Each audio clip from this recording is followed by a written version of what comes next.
Hello students, 11th commerce business studies में हम discuss कर रहे हैं हमारा चैप्टर नंबर 4, जिसका नाम है बिजनेस सर्विसेज।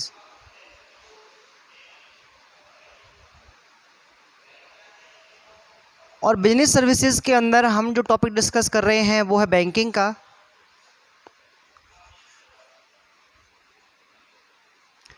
बैंकिंग अपने आप में एक मेजर सर्विस है जो बिजनेस फर्म्स को या बिजनेस एंटरप्राइजेस के लिए काफ़ी ज़्यादा सपोर्टिव होती है। इसके जो सिंपल डेफिनेशन है और उसके जो टाइप्स हैं उनके बारे में हम लास्ट लेक्चर के अंदर डिस्कशन कर चुके हैं। आज हम पढ़ने वाले हैं फंक्शंस के बारे में, फंक्शंस ऑफ बैंक्स, यानी कि जो बैंक होते हैं उनके कौन कौन से काम होते हैं, उन कामों के बारे में आज डिस्कशन करेंगे हम। फर्स्ट ऑफ ऑल हम पढ़ रहे हैं एक्सेप्टेंस ऑफ डिपॉजिट्स।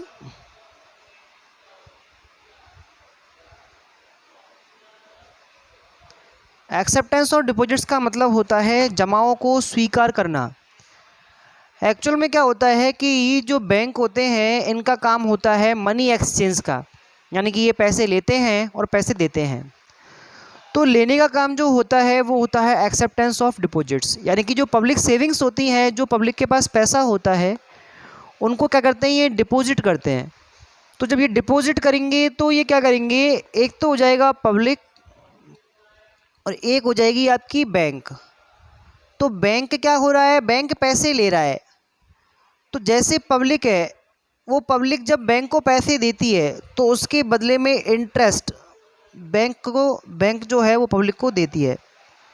क्योंकि जब बैंक से आप लोन लेते हो, बैंक का पैसा यूज़ करते हो, तो बैंक भी आपसे इंटरेस्ट देती है। अब हमारा पैसा जब बैंक यूज़ करेगी तो बैंक भी हमें क्या करेगी, इंटरेस्ट देगी। तो डिपॉजिट्स जो होती हैं उन पर क्या किया जाता है, इंटरेस्ट दिया जाता है।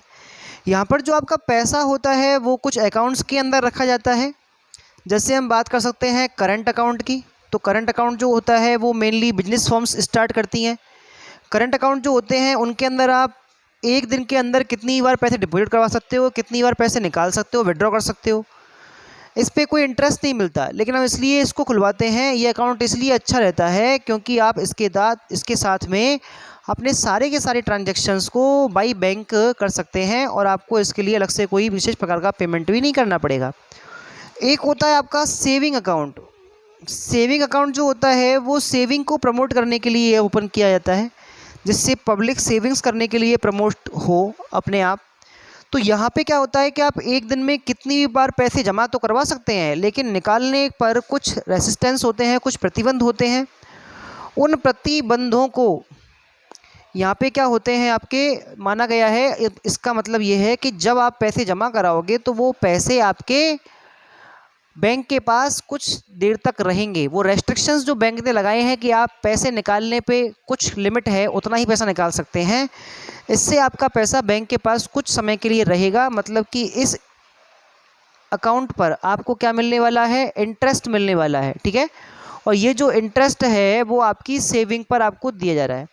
नंबर 3 पे आता है आपका fixed deposit account. Fixed deposit account, fixed deposit account कौन सा होता है कि वो अकाउंट जिसमें आपने अपने पैसे को फिक्स्ड रूप से डिपॉजिट किया है, यानी कि आपने स्थायी रूप से उस पैसे को जमा कर दिया है। यानी कि जैसे मान लो मेरे पास कुछ पैसे ऐसे हैं जो मेरे अभी यूज़ में नहीं आ रहे।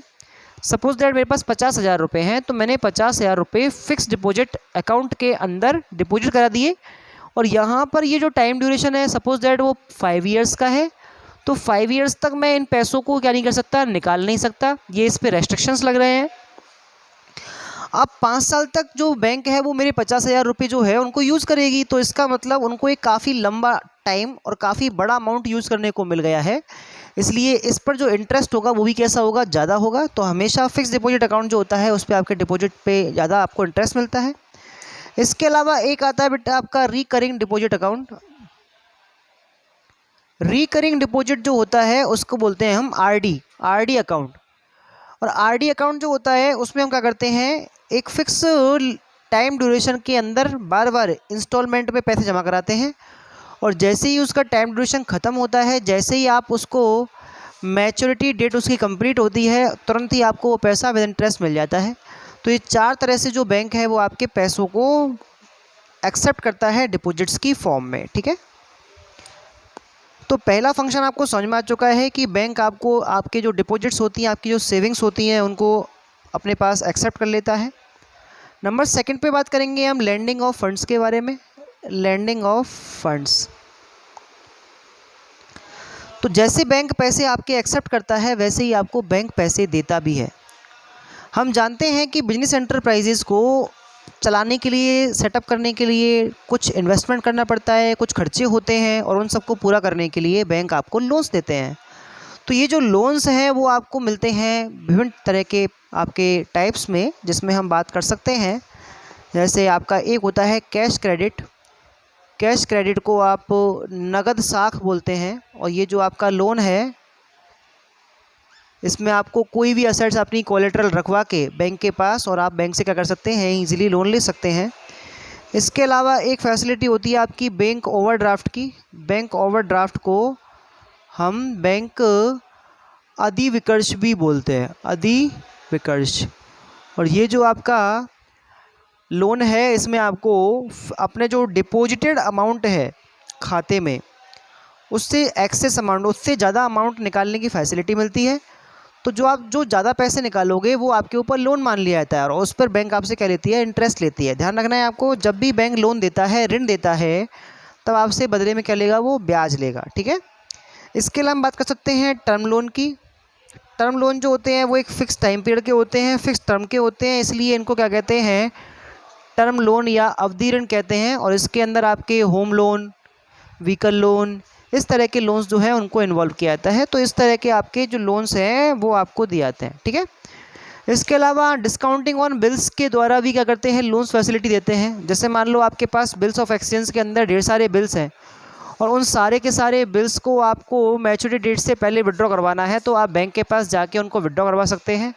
इसके बदले में बैंक आपको पैसा देता है। लेकिन अगर मान लो जो पार्टी, जो डेटर उस बिल का पेमेंट करने वाला है, उसने पेमेंट नहीं किया, तो ऐसी कंडीशन में जो भी एक अमाउंट का जो लॉस बैंक को होने वाला है वो बैंक अपने ऊपर नहीं रखेगा, बल्कि जो पेमेंट आपको एडवांस में किया चुका है उसको आपके ऊपर क्या मान लिया जाएगा, लोन मान लिया जाएगा।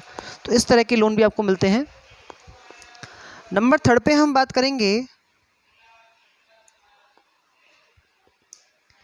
चेक फैसिलिटी के बारे में।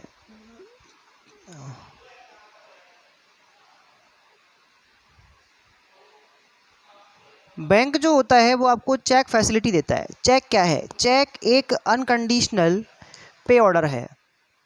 एक चेक एक अनकंडीशनल पे ऑर्डर है जिसके अंदर कोई भी अकाउंट होल्डर अपने अकाउंट से पैसे पेमेंट करने का बैंक को ऑर्डर दे सकता है, ठीक है। तो यहाँ पर क्या कर रहे हैं हम, एक चेक, मेरा सपोज दैट मेरा बैंक अकाउंट है, तो मैंने क्या किया, एक चेक लिया है, चेक बनवाया है, इसमें उस बंदे का नाम लिखा जिसको पेमेंट करना है, यहाँ पे अमाउंट लिखा और यहाँ सिग्नेचर कर दिए। तो ये एक पे ऑर्डर हो गया, किसके लिए, बैंक के लिए। बैंक, मैंने जिसको परमिट किया है बैंक को पैसे देने के लिए, उस बंदे को क्या करेगा, वो पेमेंट कर देगा। तो इस तरह से आप बाई चेक ईजिली पेमेंट कर सकते हैं, ठीक है। और बैंक के जो चेक होते हैं वो दो तरह के होते हैं। एक तो होते हैं बेरर चेक, इसे हम यात्री चेक भी कहते हैं, और एक होता है क्रॉस चेक, इसे हम रेखांकित चेक कहते हैं। देखो बेरर चेक कौन सा होता है, बेरर चेक वो चेक होता है जिसमें आपने जब उसको इशू किया तो उसका पेमेंट आपको बैंक पे जो विड्रॉ विंडो है उस पे जाके मिलेगा। यानी कि आपने तुरंत ही चेक को बैंक में लगाया और बैंक से आपको पैसे मिल जाएंगे, उसे कहते हैं हम बेरर चेक। और जो क्रॉस चेक होता है, क्रॉस चेक से आप पैसे निकाल नहीं सकते, जबकि आपको वो चेक जो होता है वो डायरेक्ट अकाउंट होल्डर के खाते में डायरेक्ट जमा कराना पड़ेगा। भाई जैसे मान लो ए ने बी के नाम से एक चेक दिया, और बी ने बैंक की विंडो पे जाके चेक दिया और उससे पैसे ले लिए, तो उसको बोलेंगे हम बेरर चेक। कौन सा चेक, बेरर चेक। और क्रॉस चेक कौन सा होता है कि ए ने चेक इशू किया और वो चेक डायरेक्ट बी के अकाउंट में ही जमा करवा दिया, मतलब हमने पैसे विड्रॉ नहीं किए, बल्कि वो चेक जो है वो डायरेक्ट बी के अकाउंट में क्या हो गया, डिपॉजिट हो गया। तो ऐसी कंडीशन में क्या होगा, जो अमाउंट है वो बी के खाते में चुपचाप पहुंच जाएगा बिना आपको पैसे निकाले, ठीक है। तो उसको कहते हैं हम कैसा, क्रॉस चेक। तो इस तरह से चेक की फैसिलिटी भी मिलती है।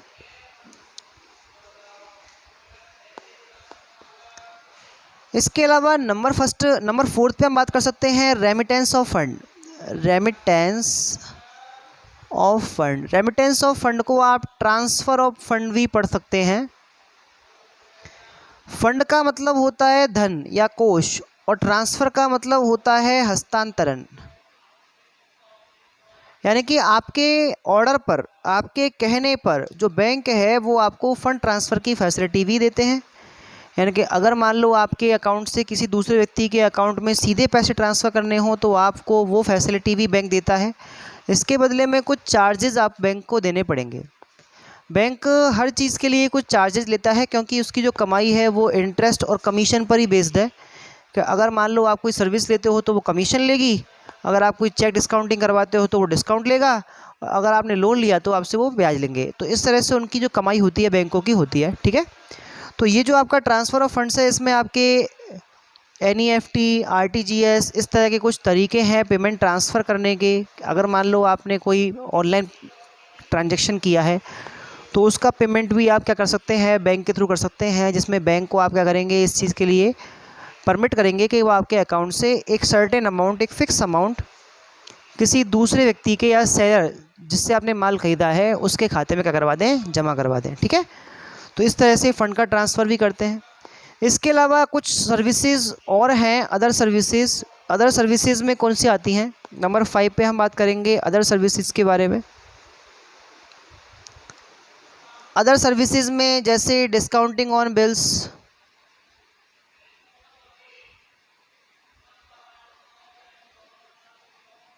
जो बिल होते हैं कंपनीज़ के पास डेटर्स से रिलेटेड, उन सारे बिल्स को डिस्काउंटिंग करने का काम भी कौन करता है, बैंक करता है।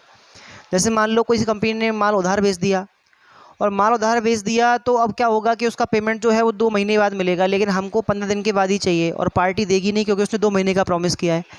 तो उस बिल को हम क्या कर सकते हैं, डिस्काउंटिंग करवा सकते हैं। कहाँ, बैंक जाकर बैंक कुछ पैसे काट के इंटरेस्ट के, और आपको सारा पेमेंट जो है बिल का वो आपको कर देता है, और जो पार्टी है वो डायरेक्ट बिल का पेमेंट किसको करती है, फिर बैंक को करती है। तो इसकी फैसिलिटी भी आपको मिलती है। इसके अलावा होती है under writing facility. Under writing facility को अभिगोपन सुविधा बोलते हैं। अभिगोपन सुविधा एक्चुअल में क्या होता है, जब कोई कंपनी मार्केट में अपने शेयर बेचती है और पब्लिक उन शेयर्स को ख़रीदने में इंटरेस्ट नहीं लेती, तो वो बैंक के सामने प्रपोजल रखती है कि आप उन शेयर्स को मार्केट में सेल करो। क्योंकि कंपनी की वैल्यू मार्केट में कम है, कंपनी को लोग कम जानते हैं, वो अभी नई नई बनी है, लेकिन बैंक को तो पब्लिक जानती है ना। अब बैंक कोई चीज़ बेचेगी तो उस पर ट्रस्ट रहेगा और उसके जो शेयर्स है वो इजीली बिक जाएंगे। लेकिन बैंक कर रहा है बिजनेस, तो वो शेयर्स को बिकवाने के लिए कुछ चार्जेस लेगा, तो उसको हम कहेंगे अंडर राइटिंग कमीशन। तो अंडर राइटिंग कमीशन कौन लेता है, बैंक लेता है, और कंपनीज के शेयर्स को पब्लिक में बिकवाने में हेल्प करता है। उस सारी फैसिलिटीज़ को हम अंडर राइटिंग फैसिलिटी कहते हैं।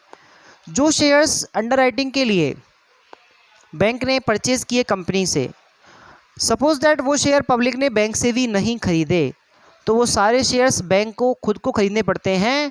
इसीलिए यहाँ पर जो कमाई है, जो फैसिलिटी है, वो चार्जेस या कमीशन के रूप में बैंक को हो जाती है, ठीक है। तो इस तरह से जो फंक्शंस हैं बैंक्स के, वो आपने 5 तरह के पढ़े। आई होप आपको समझ में आए होंगे। नेक्स्ट लेक्चर में बातें करेंगे हम बैंक के बारे में, दूसरे चीज़ों के बारे में। Thank you.